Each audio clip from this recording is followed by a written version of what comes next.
Ibu, Bapak, Saudara dan Saudari yang terkasih di dalam Tuhan Yesus Kristus, kembali kita berjumpa di dalam Renungan Mingguan, hari Jumat tanggal 26 April 2024. Saat ini kita akan bersama merenungkan sebuah tema dan menghayatinya, yaitu dengan tema Aku Mau Diubahkannya. Oleh karena itu, sebelum kita bersama merenungkan firman Tuhan, kita akan bersama berdoa memohon pimpinan darinya. Mari bersama kita berdoa. Hanya kepadamu ya Allah kami naikkan syukur kami, terima kasih kami oleh karena kebaikan dan rahmat yang senantiasa kami rasakan di tengah-tengah kehidupan kami. Dan saat ini Tuhan, kami hendak juga mendasari kelanjutan kehidupan kami dengan merenungkan firman kebenaran-Mu. Berkatilah kami, mampukanlah kami, dan kiranya Roh-Mu yang kudus yang boleh hadir bagi setiap kami, sehingga kami bisa dan sungguh-sungguh merenungkannya dan sungguh-sungguh pula untuk mewujudkannya di tengah-tengah kehidupan kami. Kami serahkan Tuhan perenungan kami saat ini ke dalam tangan kuasa Tuhan. Di dalam nama Tuhan kami Yesus Kristus kami berdoa dan memohon. Amin. Sabda Tuhan yang menjadi dasar di dalam perenungan kita pada saat ini tertulis di dalam Kisah Para Rasul pasalnya yang ke-8 ayat 9 sampai dengan ayat 25. Kisah Para Rasul pasal 8 ayat 9 sampai 25 yang demikian sabda Tuhan bagi kita. Seorang yang bernama Simon telah sejak dulu melakukan sihir di kota itu dan menakjubkan rakyat Samaria, serta berlagak seolah-olah ia seorang yang sangat penting. Semua orang, besar kecil, mengikuti dia dan berkata, "Orang ini adalah kuasa Allah yang terkenal sebagai kuasa besar." Dan mereka mengikutinya karena sudah lama ia mentakjubkan mereka oleh perbuatan sihirnya. Tetapi sekarang mereka percaya kepada Filipus yang memberitakan Injil tentang kerajaan Allah dan tentang nama Yesus Kristus. Dan mereka memberi diri mereka dibaptis, baik laki-laki maupun perempuan. Simon sendiri juga menjadi percaya, dan sesudah dibaptis, ia senantiasa bersama-sama dengan Filipus dan takjub ketika ia melihat tanda-tanda dan mujizat-mujizat besar yang terjadi. Ketika rasul-rasul di Yerusalem mendengar bahwa tanah Samaria telah menerima firman Allah, mereka mengutus Petrus dan Yohanes ke situ. Setibanya di situ, kedua rasul itu berdoa supaya orang-orang Samaria itu beroleh Roh Kudus. Sebab Roh Kudus belum turun di atas seorang pun di antara mereka, karena mereka hanya dibaptis dalam nama Tuhan Yesus. Kemudian keduanya menumpangkan tangan di atas mereka, lalu mereka menerima Roh Kudus. Ketika Simon melihat bahwa pemberian Roh Kudus terjadi oleh karena rasul-rasul itu menumpangkan tangannya, ia menawarkan uang kepada mereka, serta berkata, "Berikanlah juga kepadaku kuasa itu, supaya jika aku menumpangkan tanganku di atas seseorang, ia boleh menerima Roh Kudus." Tetapi Petrus berkata kepadanya, "Binasalah kiranya uangmu itu bersama dengan engkau, karena engkau menyangka bahwa engkau dapat membeli karunia Allah dengan uang. Tidak ada bagian atau hakmu dalam perkara ini, sebab hatimu tidak lurus di hadapan Allah. Jadi bertobatlah dan kejahatanmu ini, dan berdoalah kepada Tuhan, supaya ia mengampuni niat hatimu ini. Sebab kulihat bahwa hatimu telah seperti empedu yang pahit dan terjerat dalam kejahatan." Jawab Simon, "Hendaklah kamu berdoa untuk aku kepada Tuhan, supaya kepadaku jangan kiranya terjadi segala apa yang telah kamu katakan itu." Setelah keduanya bersaksi dan memberitakan firman Tuhan, kembalilah mereka ke Yerusalem, dan dalam perjalanannya itu mereka memberitakan Injil dalam banyak kampung di Samaria. Demikianlah bacaan sabda Tuhan. Yang berbahagia ialah setiap orang yang dengan setia merenungkan serta memeliharanya. Haleluya. Amin. Ada seorang yang mengatakan bahwa perubahan itu sesuatu yang pasti. Bahkan ada seorang yang pernah juga mengungkapkan begini, kita tidak pernah mungkin menyentuh air yang sama di suatu aliran sungai. Kenapa? Ya karena kalau kita menyentuhnya sekarang, sungai atau air yang kita sentuh itu dia sudah mengalir ke tempat yang jauh dan akan berganti dengan air yang baru. Itu menjadi sebuah prinsip perubahan, bahwa perubahan itu pasti ada. Di konteks kita, dalam dunia kita pun juga mengalami banyak perubahan. Baik dari dulu nggak ada teknologi, sekarang sudah semakin canggih teknologi. Dulu berjumpa harus dengan tatap muka, sekarang bisa dengan virtual. Dulu kita nggak pernah berpikir tentang, oh gereja ibadah kok direkam, ibadah kok di live streamingkan gitu. Kita mungkin tidak pernah berpikir begitu, tapi karena perubahan yang ada, kemudian kita masuk dalam perubahan itu dan kita mengalami semuanya itu. Nah, dalam hal ini ingin katakan bahwa perubahan itu sesuatu yang pasti terjadi dan kita pun juga harus masuk di dalam perubahan itu. Kendati memang ada prinsip-prinsip yang harus dijaga, tetapi juga perubahan itu kita nggak boleh resisten atau tidak boleh defense atau tidak boleh menolak pada perubahan itu. Karena semakin kita menolak perubahan yang ada, maka kita akan semakin terasing dari dunia kita yang sekarang. Perubahan menjadi sesuatu yang prinsip, menjadi sesuatu yang pasti terjadi dan itu sudah kita alami. Nah, lalu bagaimana dalam kehidupan iman kita? Kita juga sering mengatakan bahwa Kristen itu adalah agama laku hidup. Kenapa? Karena yang namanya orang Kristen itu bukan hanya orang yang mengaku bahwa oh saya adalah pengikut Kristus, bukan. Tetapi Kristen adalah bagaimana seseorang itu mengikut Kristus, tetapi juga diubahkan oleh apa yang Kristus ajarkan. Melalui firman yang kita dengar, melalui firman yang kita renungkan bersama. Hal itulah yang kemudian harusnya mengubah diri kita untuk menjadi pribadi yang semakin baik. Tapi seringkali kita sebagai orang Kristen itu terpuaskan oleh ya sudah, Kristen saya itu begini, saya itu Kristen sejak kecil, ya sudah, merasa bahwa kita sudah kuat dalam iman Kristen kita. Tanpa kemudian kita mau memproses diri kita, mau mengubah diri kita menjadi Kristen yang semakin baik dan semakin berkualitas.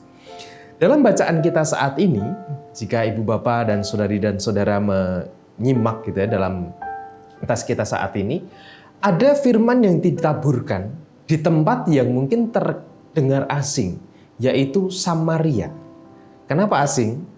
Karena dalam teks-teks Injil kita selalu mendengar bahwa Samaria itu adalah bangsa yang dianggap sebagai bangsa yang tidak patuh atau bangsa tercemar atau dia adalah bangsa yang najis atau dia adalah orang yang asing, berbeda dengan Yerusalem. Tetapi di teks ini dikatakan bahwa firman itu telah ditaburkan di Samaria. Bahkan banyak orang yang menjadi percaya oleh karena firman yang mereka dengar. Artinya ada perubahan dalam diri orang-orang di Samaria yang diceritakan dalam Kisah Para Rasul 8 ini. Ketika Filipus di sana memberitakan tentang firman, kemudian banyak orang yang mau untuk berefleksi, mau untuk mengubah kehidupannya, mengubah pribadinya dari yang tadi tidak mau mengenal Kristus, tidak mengenal apa yang diajarkan oleh Kristus melalui firman itu, melalui Injil itu. Mereka kemudian beralih menjadi yang mau percaya, mau untuk berusaha mengubah kehidupannya. Apa yang dilakukan oleh orang Samaria ini menjadi teladan bagi kita, sekaligus tamparan bagi kita. Kalau orang yang dianggap najis saja, orang yang dianggap tidak kudus saja, bangsa yang dianggap sebagai bangsa yang kafir, itu mau untuk mendengarkan firman Tuhan, mau untuk merefleksikannya, dan mau untuk mengubah kehidupannya oleh karena itu. Dan masa kita tidak? Masa kita hanya bersantai-santai saja? Kita terpuaskan dengan apa yang sudah kita tahu, apa yang sudah kita pahami, dan apa yang sudah kita lakukan. Walaupun yang kita lakukan itu pun juga tidak 100% tepat seperti apa yang Yesus ajarkan. Tapi Samaria ini, apa yang dialami oleh orang-orang Samaria hendaknya juga menjadi tamparan bagi kita. Kalau orang lain saja mau percaya, ngapain kita tidak? Orang lain saja mau diubahkan, masa kita tidak mau diubahkan oleh firman itu? Lalu yang kedua adalah ketika di sana ada seorang yang bernama Simon. Dikatakan bahwa dia melakukan mukjizat-mukjizat oleh karena bentuk-bentuk sihir yang dia lakukan. Dalam tanda kutip dia adalah seorang penyihir gitu. Melakukan praktek-praktek yang mungkin kalau mungkin sekarang dibilang praktek dukun dan lain sebagainya yang kita mungkin menganggap bahwa itu adalah sesuatu yang tidak sesuai dengan firman Allah. Simon ketika mendengar pemberitaan tentang firman Tuhan, ketika melihat mukjizat-mukjizat yang dilakukan oleh para muridnya, para murid-murid Yesus, ia pun juga mau diubahkan. Dikatakan bahwa Simon ini pun juga menjadi percaya. Bahkan dari orang Samaria yang dia adalah melakukan praktek yang tidak baik, praktek yang tidak sesuai dengan firman Tuhan, ia pun mau diubahkan. Nah, berarti kan tamparan dua kali bagi kita. Untuk orang yang diibaratkan sudah dari bangsa kafir, melakukan tindakan-tindakan yang tidak sesuai dengan firman Tuhan lagi. Tapi ia pun mau diubahkan oleh itu. Sehingga tamparan kedua harusnya juga boleh menyadarkan kita tentang kita yang kalau kita selama ini tidak pernah mau diubahkan oleh firman Tuhan. Dan apa yang dilakukan oleh Simon menjadi menarik juga.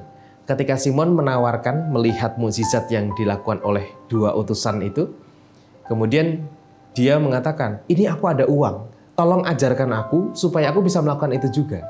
Nah, jawabannya dari murid Yesus menarik. Dia mengatakan bahwa engkau akan sirna dengan uangmu itu. Karena engkau mengatakan atau engkau beranggapan bahwa karunia Allah itu bisa dibeli. Gitu. Kemudian dalam peringatan yang dilakukan oleh para murid Yesus itu, Simon pun juga diubahkan juga. Dia kemudian mengatakan bahwa hendaklah engkau berdoa untuk aku supaya Tuhan tidak melakukan apa yang seperti engkau katakan kepadaku. Ada perubahan yang mau dilakukan, ada yang mau digarap oleh Simon maupun juga oleh orang-orang Samaria.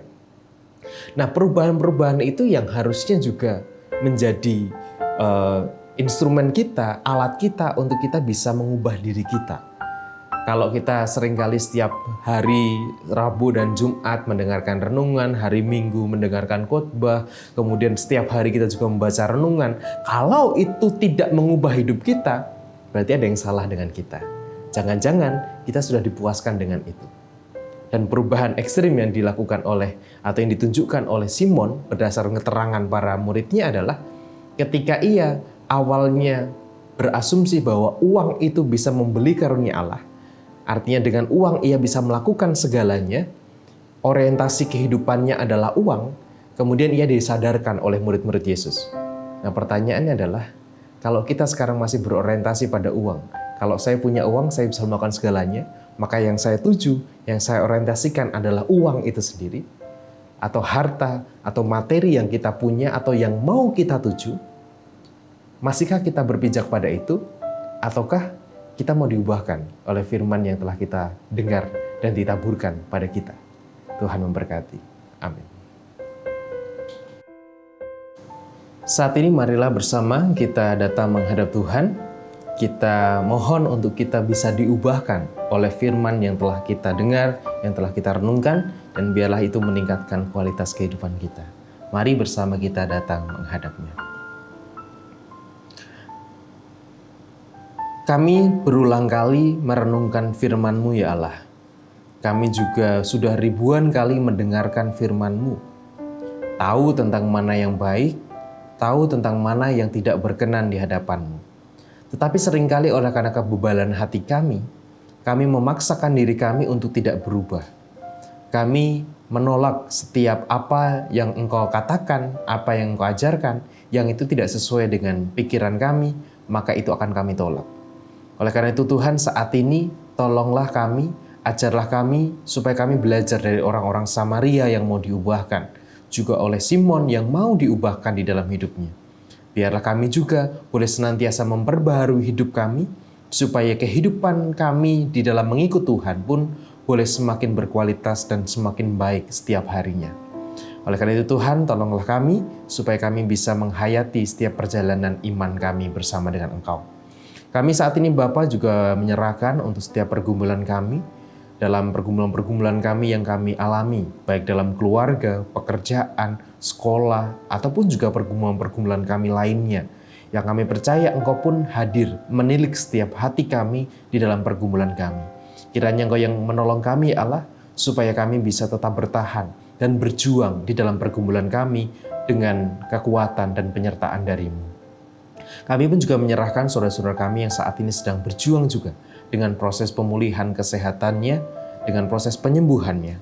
Kami menyerahkan Bapak dan Ibu Priyono, Ibu Ami Birowo, anak Amresya, Ibu Sri Utami Suprapto, Ibu Margono, Ibu Yos Joni Suminaryo, Bapak Ngatimin, Bapak Cahyo Muntadi, Bapak Saharun, Bapak Warsito Utomo, Ibu Endang Joko Triyono, Ibu Maria Kasman Simanjuntak, Bapak Edwin Krusma Yulianto, Ibu Veronica Diakunto, juga untuk anak Nasya Alana Putri, serta saudara-saudara kami yang lainnya.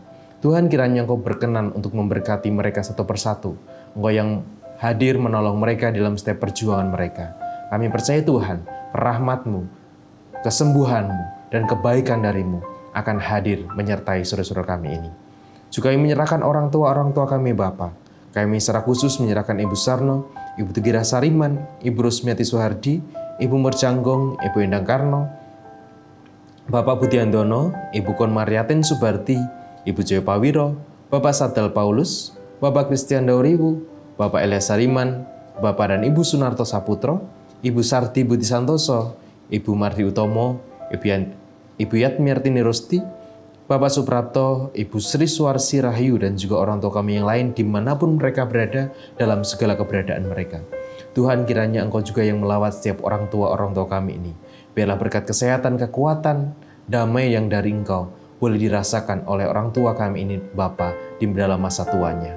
Kami menyerahkan Tuhan untuk setiap saudara-saudara kami ini, orang tua kami ini hanya ke dalam tangan pengasihan Tuhan.